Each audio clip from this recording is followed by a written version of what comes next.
Muy buenas tardes a todos y todas. Mi nombre es Manuel Sepúlveda, psicólogo del Departamento de Orientación de Pucamaima, y el día de hoy vamos a tocar el concepto del plagio y el fraude.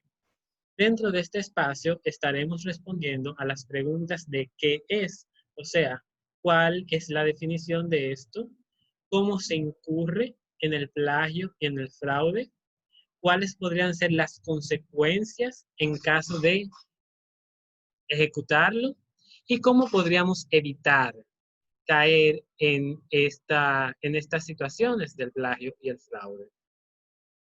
Entonces, cuando hablamos de plagio, estamos diciendo que hemos escrito o presentado algo que ha sido tomado de otra persona y que esa otra persona no ha sido reconocida por lo que escribe o presenta como dueña de la idea original. O sea, cuando estamos hablando de plagio, no quiere decir que no podamos consultar otras fuentes.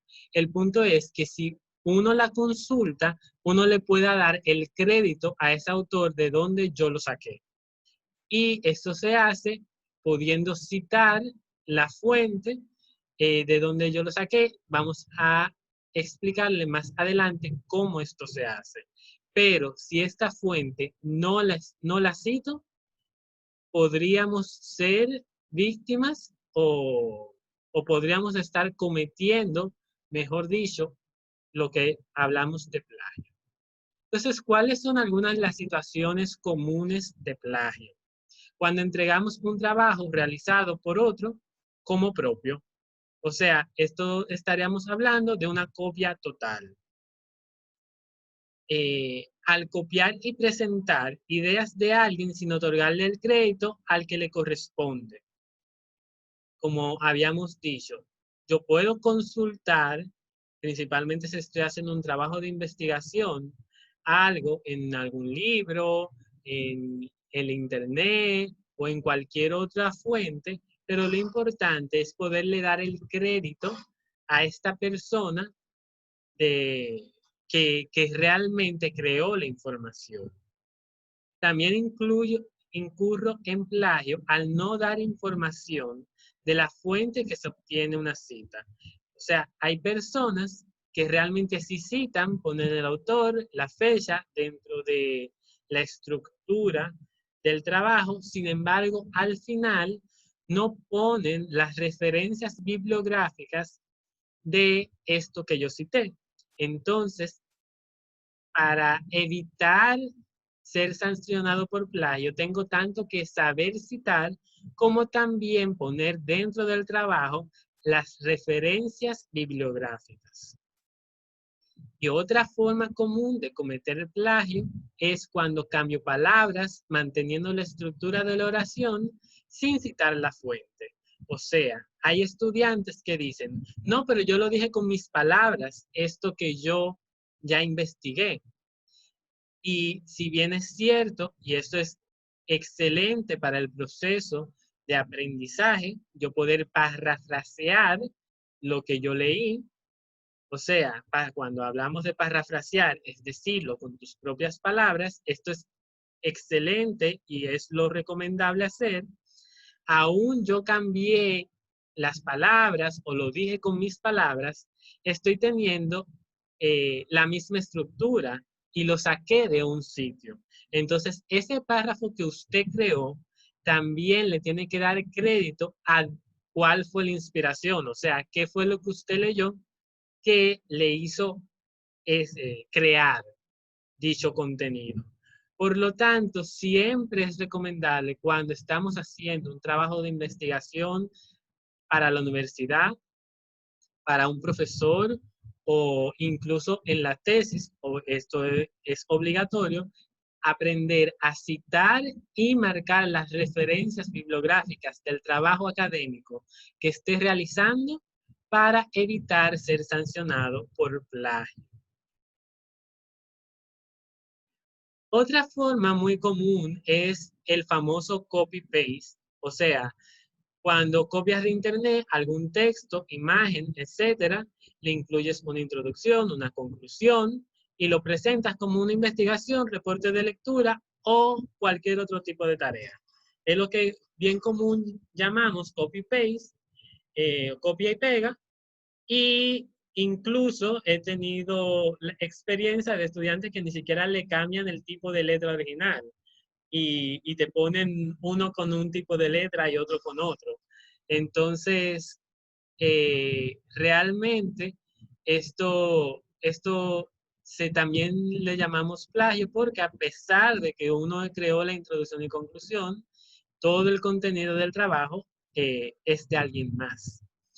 Y el punto es que ese contenido hay que darle el crédito a quien lo hizo. O sea, yo poder citar, poner las referencias bibliográficas y también lo ideal es poder parafrasear, o sea, decir con mis palabras la estructura de un texto, no tener que poner las cosas tal cual. Por otro lado, estamos también tocando situaciones de fraude. Y fraude, porque siempre recuerdo este estudiante que dice, no, pero si fulano me dio el crédito. Entonces, y me dio la autorización de poderlo presentar. Y si bien es cierto, la otra persona me dio la autorización, yo estoy cometiendo un fraude porque yo estoy mintiendo.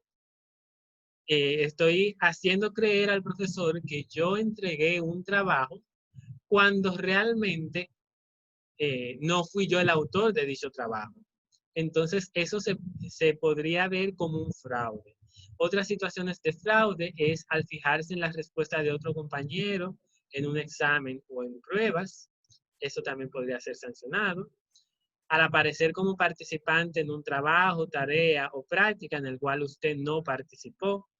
Al entregar el mismo trabajo de otro compañero, aún te haya dado el consentimiento, como le dije en la primera citación. No es plagio, pero sí es fraude y puede ser sancionado. Otro concepto importante a conocer es el autoplagio. O sea, es usar una investigación propia anterior y presentarla a publicar como algo nuevo y original. Siempre pongo el ejemplo de cuando yo hice la tesis en el grado, yo después, cuando tuve que hacer una maestría, también tenía que hacer una tesis. Pero yo no podía presentar la misma tesis de grado, porque como si fuera algo nuevo, porque ahí yo estaría incurriendo en autoplagio. O sea, si ya yo publiqué algo, yo no puedo presentarlo de nuevo como si es algo nuevo y original, porque ya yo lo publiqué anteriormente. Entonces, este concepto también es importante manejar. Algunas consecuencias que te puede conllevar al plagio dentro de la universidad eh, y por lo tanto le decimos de sanciones académicas es que el profesor puede referirlo al comité de disciplina y el comité de disciplina decidirá cuáles serían las consecuencias a determinar en función del caso. Pero también el profesor puede tomar ciertas sanciones y que van a influir en tu vida académica. Entre ellas está la reprobación de la asignatura en F o FS, que son las letras que reprueban, la pérdida de honores académicos, porque definitivamente y de acuerdo al reglamento académico de grado, si yo repruebo una asignatura, no tengo derecho aún haber terminado mi trayectoria académica con un índice de 4.0, 3.8, que serían summa cum laude, si yo me reprobé en cualquier materia, pierdo el derecho a ser reconocido con honor académico. Entonces, esa podría ser otra sanción. También el comité de disciplina puede considerar suspender temporal o definitivamente a ese estudiante de la universidad. Cuando hablamos de temporal, es decir, expulsarlo o suspenderlo durante un cuatrimestre, 2 cuatrimestres o de manera definitiva. También se podría considerar el anular el trabajo escrito. O sea, si usted me entregó un trabajo y ese trabajo, el profesor determina que ha habido un fraude porque lo copió de otro compañero o ha habido un plagio porque no citó la fuente, el profesor también podría anularte el trabajo y decirte, bueno, esto no, no lo voy a aceptar. Y usted perder los puntos que suponga ese trabajo. Entonces, las sanciones son un poco fuertes, pueden ser leves y fuertes, y son más frecuentes de lo que muchos consideran. Entonces, tener muy pendiente más adelante cómo evitarlo. Pero no solamente hay sanciones académicas, sino también hay sanciones morales y sociales. O sea, uno tiene el descrédito, pérdida de credibilidad y se cierran algunas puertas. Siempre hago la salvedad que ya cuando uno comienza una carrera universitaria, los profesores que te están dando clase posiblemente más adelante sean los que te puedan dar una oportunidad laboral. O no solo los profesores, sino que ya uno se está codeando con los compañeros de tus compañeros de aula, son posiblemente en lo adelante tus compañeros de trabajo, tus colegas. Entonces, imagínense lo que supondría, es algo que queda como una huella y podría cerrar algunas puertas porque si a mí como profesor, un estudiante incurre en plagio o en fraude, la credibilidad de ese estudiante baja, dependiendo, claro, del trabajo, pero no es la misma confianza y credibilidad que uno tiene a este futuro profesional. Entonces, tener en cuenta que no solamente es por sanciones académicas, sino que también tu imagen profesional puede estar influenciada, puede estar marcada por este acto que incluso va en contra del proceso de aprendizaje que fue el fin básico por lo cual uno está en la universidad, ¿verdad? Poder aprender. Entonces, ¿cómo podemos evitar el plagio? Algunas de las recomendaciones, obviamente, es realizar mis propios trabajos y tareas. Si yo realizo mi propio trabajo y mi propia tarea, evito caer en un fraude. Entonces, tener muy en cuenta eso. No prestar ni enviar sus trabajos y tareas a otros. Tampoco preste los recursos en que lo guarda, sea el USB, el CD, la PC, el email, los cuadernos. Porque uno con la mejor intención hace este acto de nobleza, principalmente con buenos amigos. Incluso uno le dice, pero no lo copie igual, ¿verdad? Porque lo voy a hablar con las palabras de ustedes como estudiantes. Eh, Sin embargo, hay personas que uno le da el dedo y te cogen el brazo completo. Entonces, este estudiante le puede copiar el mismo trabajo y al final usted que prestó este trabajo también puede estar afectado por el fraude que cumpla la otra persona. Eh, entonces, una de las recomendaciones para evitar el fraude y el plagio es evitar prestar tus trabajos y tus tareas. Uno lo puede asistir, uno lo puede ayudar, pero lo que usted hace, tener un poco de celo, tener un poco de celo con ello. No incluya ni solicite o permita ser incluido en los trabajos, tareas y prácticas en que usted u otros no han participado. Otra forma, y es la que yo siempre planteo, todo lo que usted consulte tiene que citarlo. Citar es la mejor manera de poder evitar el plagio y sus consecuencias. Hay que recordar que hay una manera de presentar cada fuente y lo ideal es consultar las formas de citar cada una en el sistema y estilo. Normalmente se utiliza el formato APA en la mayoría de las facultades.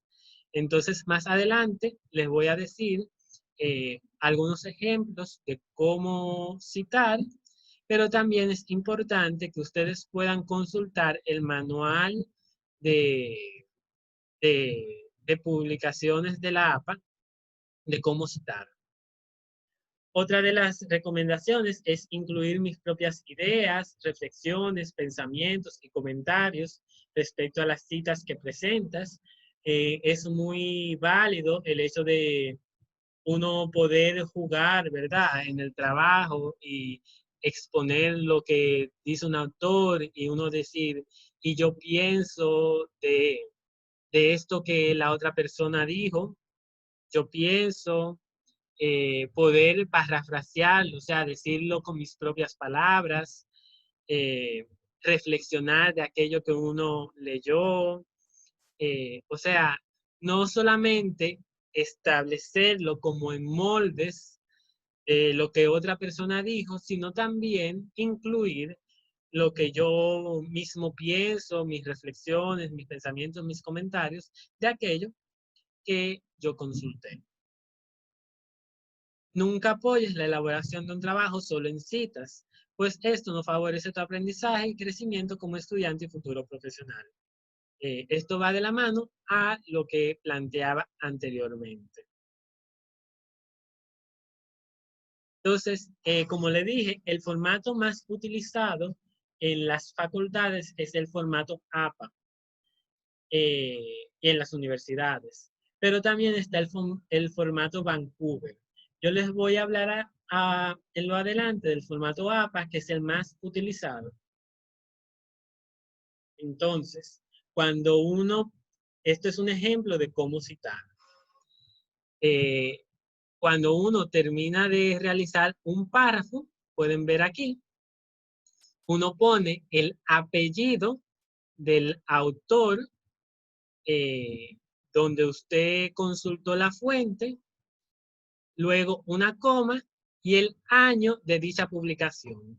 Todo lo pone entre paréntesis, como pueden ver aquí. Por ejemplo, este párrafo yo lo saqué de Kaku, que fue publicado en el 2009. Entonces yo pongo el primer apellido del autor y el año. Lo pongo entre paréntesis y termino con un punto. Ya esto es lo que se está pidiendo académicamente para poder citar adecuadamente y evitar ser sancionado con el plagio. O sea que realmente no es difícil citar.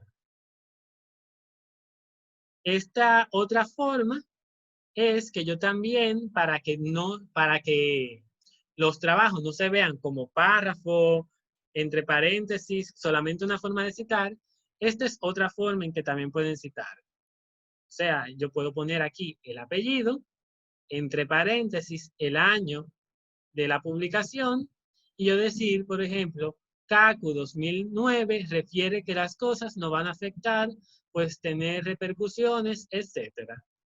Yo también puedo decir, Sepúlveda 2020 refiere que, plantea que, comenta que, o sea, poder rejugar con diversos términos, con diversas terminologías, para que tu trabajo se pueda ver eh, diferente, que no canse la lectura. Eso es importante, yo poder saber rejugar con diversos términos que eh, digan lo mismo en diferente forma. Esto pudo cambiar un poco porque son los estilos de citación básicos de la sexta edición. Ya estamos en la séptima. Es posible que más adelante se puedan ver otras ediciones, pero les quiero decir que esto es de la sexta edición, pero considero que es ayuda bastante a saber cómo citar. Si es un autor, si son dos autores, si son tres autores, si son cuatro autores, cinco, seis autores, si es un autor corporativo, por ejemplo, si yo quiero eh, citar la Organización Mundial de la Salud, el Instituto Nacional de Salud Mental, etcétera, o un autor corporativo sin acrónimo. Entonces, aquí podemos ver cómo podemos citar y cómo hacer la primera cita y las citas subsiguientes. Esto pudo haber cambiado un poco. No suele cambiar mucho y por eso lo quise traer a colación. Las referencias bibliográficas, ya luego de yo citar y terminar todo mi trabajo, yo pongo un espacio de referencias bibliográficas, que es una nota más extensa que se ordena alfabéticamente al final del documento. Es importante destacar que todas las referencias suelen tener la misma base, o sea, que ofrecen información de quién, sea el autor o la organización, cuándo, el año, la fecha en donde cuando esto fue publicado, que el título de la publicación y de dónde yo lo saqué o de dónde fue publicado este libro.